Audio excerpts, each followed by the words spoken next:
ఏంట్రా ఇంత అందంగా ఉన్నావు? అబ్బా, నువ్వు కొద్దిగా హైట్ ఉంటే మహేష్ బాబు వచ్చి సెల్ఫీ దిగేవాడు.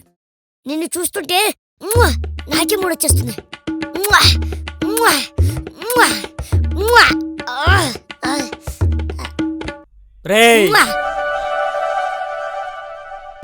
అద్దం అంత లేవు, చూలేసుకుని మరీ చూసుకోవాలా ఏంటి? అద్దం అంత ఉంటేనే అద్దంలో చూడాలా? చూసిన చాలు, బయలుదేరు, ఇంటర్వ్యూకి టైం అవుతుంది.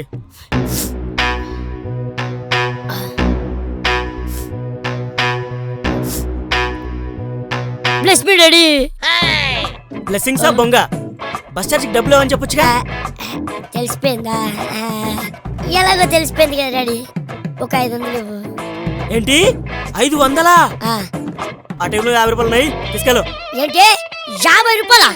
మరి చీప్ గా? ఆ 50 రూపాయలు సంపాదించరా, తెలుస్తుంది. చీప్ అంట, చీప్. బాబు నీకో దండం, నీ 50 రూపాయలకో దండం. బ్యాటింగ్ మొదలు పెట్టకు, అర్థమైందా? చెయ్యి. ఐపీఎల్ పోస్ట్ పోన్ అయినట్టు మా నాన్న చూసిన పోస్ట్ పోన్ అయితే బాగుండు. వెళ్ళొస్తాను నాన్న. బాయ్. బయలుదేరు. ఉద్యోగం రాకపోతే అప్పుడు చెప్తా నీ సంగతి. సరే నాన్న, bye. May come in sir? Yes, come in. ఏంటిది బాబు, సీట్ కింద, సార్? పైన కాదు. Please seat. Sir sit. This is my resume sir.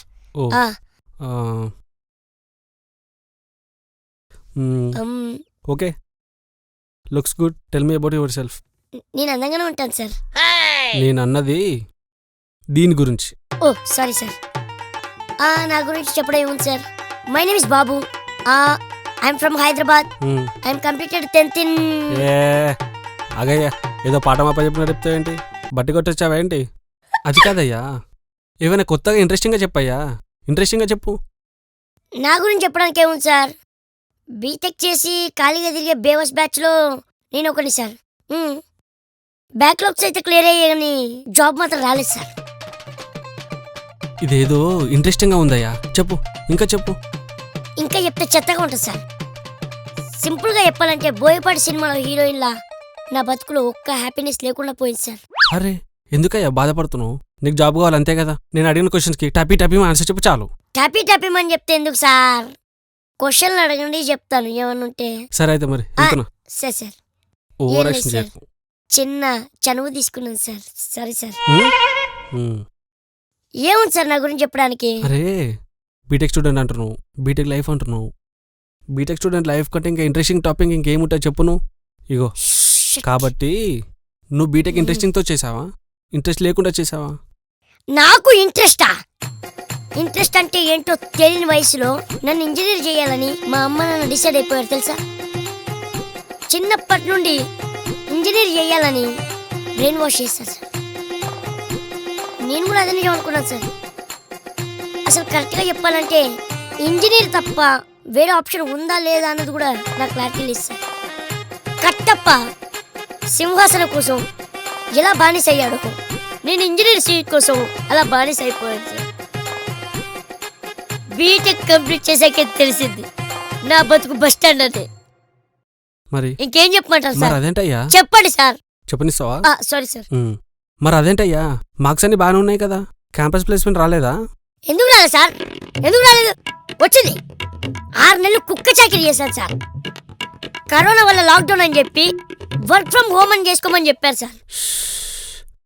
మరి ఇంకేం బాధ అయ్యా, ఇంట్లోంచి హ్యాపీగా వర్క్ చేసుకోవచ్చు కదా. నేను అదే అనుకున్నాను. ఇంటికి వెళ్ళి ఫోన్ చేశాను. ఫోన్ చేస్తే ఏమన్నారో తెలుసా? సార్ వర్క్ ఫ్రమ్ హోమ్ అన్నారనంటే మీ వర్క్ మీరు చూసుకోండి, మా వర్క్ నేను చెయ్యక్కర్లేదు, మిమ్మల్ని జాబ్ల నుండి తీసేస్తున్నామని హ్యాపీగా చెప్పారు సార్. పోనీ లేవయ్యా, డిసప్పాయింట్ అవ్వకు. నీకే కాదు, చాలా మందికి జాబులు పోయాయి. పోయింది సార్. కరోనా టైంలో జాబ్ ఎత్తుకోవాలంటే ఎంత కష్టం మీకేం తెలుసు సార్? జాబుదేముందయ్యా, ఎక్కడో ఒక దగ్గర వస్తుంది. ఈరోజు కాకపోతే రేపు. నేను 1 year నుండి అదే ట్రై చేస్తున్నాను. ఇంటర్వ్యూస్ మీద ఇంటర్వ్యూస్ ఇస్తున్నాను. వీల్ కాల్ యూ లేటర్ అని కస్టమర్ కాల్స్ వస్తున్నాయి కానీ జాబ్ కాల్స్ మాత్రం రావట్లేదు.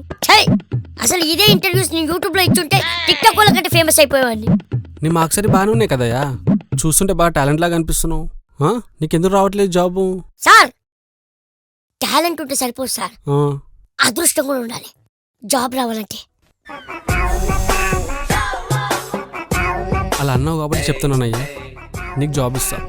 కానీ why should I hire you? ఇప్పుడు బేసిక్గా నేను టాలెంట్ చూసి జాబ్ ఇస్తా. నీలో ఏం టాలెంట్ ఉందని జాబ్ ఇవ్వాలి? షష్! మీరు నాకు జాబ్ ఇవ్వాలంటే నా నుండి మీరు ఏం కోరుకుంటున్నారు? టైం మేనేజ్మెంట్, పంచువాలిటీ, బేసిక్గా హానెస్టీ. మీకు హానెస్టీ కావాలి కదా సార్? సార్ అందులో సగం ఎగ్జామ్స్ నేను చీటీలు పెట్టి పాస్ అయ్యా. కానీ మిగతా పాస్ అయ్యావరా? కాపీ కొట్టి పాస్ అయ్యా. ఇంక టైం మేనేజ్మెంట్ విషయానికి వస్తే ఎగ్జామ్స్ రేపు పొద్దున ఉందనగా ఈ రాత్రి సిలబస్ స్టార్ట్ చేసి రేపు పొద్దున వరకు ఫినిష్ చేస్తాడు చూడండి. దీనికంటే టైం మేనేజ్మెంట్ ఎవరికి సార్? 1 year లో చేయాల్సిన పోర్షన్ 1 day లో ఫినిష్ చేస్తాం సార్. ఇది సార్ టైం మేనేజ్మెంట్ అంటే. బాగా చెప్తారు. ఇంకా కాన్ఫిడెన్స్ విషయానికి వస్తే బీటెక్ స్టూడెంట్ కు ఉన్న కాన్ఫిడెన్స్ ఎవరికి ఉంటుంది సార్? అసలు ప్రపంచంలో ఎలాంటి జాబ్ అయినా చేసే దమ్మున్నోడు ఒక బీటెక్ గ్రాడ్యుయేట్ మాత్రమే సార్. మెకానికల్ ఇంజనీర్ చదివి సాఫ్ట్వేర్ అవుతారు, సాఫ్ట్వేర్ చదివినోడు పోలీస్ అవుతాడు, బీటెక్ ఫెయిల్ అయినోడు డైరెక్టర్ అవుతాడు. మాకున్న క్వాలిఫికేషన్ ఎవరికి ఉంటుంది సార్? ఓరి బాబు, ఎగ్జామ్లో సోళ్ళు రాసి బాగా అలవాటు అయిపోయింది. కొంచెం ఆ మూవీ డైరెక్షన్లో ట్రై చేయొచ్చు కదరా డైలాగ్ రాయడానికి. సార్ అక్కడ కూడా 90% మెంబర్స్ మా వాళ్ళే సార్. నారా సార్ చూసారా, ఎక్కడైనా ఇంజనీర్స్ ఏదైనా చేయగలుగుతారు సార్, ఏదైనా రఫ్ ఆడిస్తారు మా వాళ్ళు. నీ కాన్ఫిడెన్స్ చూస్తుంటే జాబ్ చేసేలా ఉన్నావు. నీకు జాబ్ వచ్చింది, congrats. Thank you sir. Sir ఇంతకీ ఇది ఏ జాబ్ సార్? కస్టమర్స్ అందరు నీకు కాల్ చేస్తుంటారు. ఇప్పుడు నువ్వు నాకు చెప్పిన సొల్లే వాళ్ళకి కూడా చెప్పినావు అనుకో, అంతే నీ పని. కానీ ఏదేమైతే మాత్రం బీటెక్ స్టూడెంట్స్ సొల్లు చెప్పులో నెంబర్ 1 అని ప్రూవ్ చేసావయ్యా. ఒక్క విషయం మీరు మర్చిపోతున్నారు సార్. ఏంటి? మేము సొల్లు చెప్తాం కానీ సొల్యూషన్ ఇస్తాం. అది ఇదే ఈ కాన్ఫిడెన్స్ నా కాల్ సెంటర్లో అవసరం. ఇది కాల్ సెంటరా? కాల్ సెంటరే అంటే ఇప్పటిదాకా చేసిందంట కాల్ సెంటర్కి. తూ ఎదవని ఈ ఇంటర్వ్యూ కోసం ఛై గంట బొక్క కొడతానా కొడతా ఇంకొకసారి.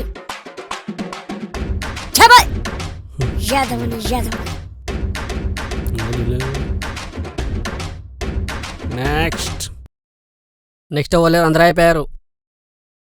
అదేంట్రా సరైనోడు ఒక్కడు కూడా రాలేదా? ఆయన కూడా ఉండాలి కదా. ఉండాలి సార్, రిజిస్టర్లో పేరు రాసి వెళ్ళిపోయారు. బీటెక్ స్టూడెంట్ అయి ఉంటాడు, అటెండెన్స్ ఇచ్చి వెళ్ళిపోయాడు. ఆ క్యాంటీన్లో ఏదో మూలు ఉంటాడు, తీసుకొని రా. సరే సార్.